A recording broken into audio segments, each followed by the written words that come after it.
Në bloqet e banimit 1 maj dhe 24 maj, një problematikë e cila vihet re me shikim të parë, janë edhe fasadat e pallateve të ndërtuara përgjatë sistemit komunist në vend.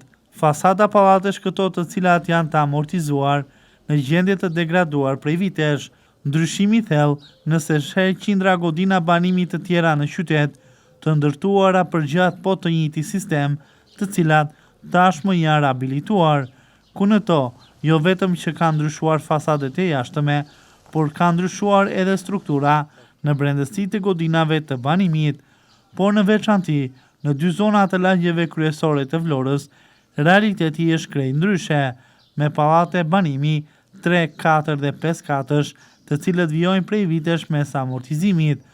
Godinat e banimit në zonën e Çoles dhe Kumes të ofrojnë sot të njëjtin imazh si të 40 viteve më parë. Për këtë arsye, banorët e zonës kërkojnë që edhe në zonat e tyre të banimit të nisë rehabilitimi i fasadave të jashtme të pallateve ku ata jetojnë. Sipas banorëve, projekti i cili konsiston në rehabilitimin e fasadave do t'i garantonte këtyre të fundit kushte më të mira jetese. Po flasim këtu për godina banimi që janë pa një sistem kapot, plotësisht në varësi të kushteve atmosferike, dhe ky projekt do të garantonte diçka të tillë. Një problematik tjetër që evidentohet jashtë kamerave nga banorët e zonës është edhe fakti i ambienteve të përbashkëta dhe shkallëve, që janë sot në gjendjen e tyre më të amortizuar ndër vite, me bariera anësore dhe shkallë që rrezikojnë të bien, por gjithashtu edhe shumë prej vendeve si shesh pushime të dëmtuara. Ky projekt do të garantonte sigurisht dhe rehabilitim të dyre.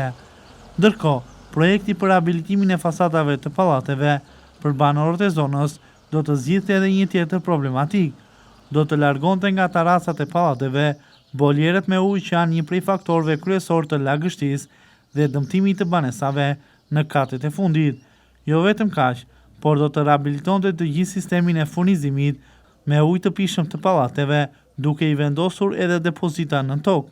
Gjithashtu, ky projekt do të ishte zgjidhja që banorët të shpëtonin një herë mirë nga lagështia dhe kushtet e jetesës së tyre të përmirësoheshin. Ndaj ata kanë një thirrje drejtuar pushtetit lokal dhe atij qendror që projekti fasadave të ketë vazhdimsi dhe të shtrihet edhe në bllokun e tyre të banimit.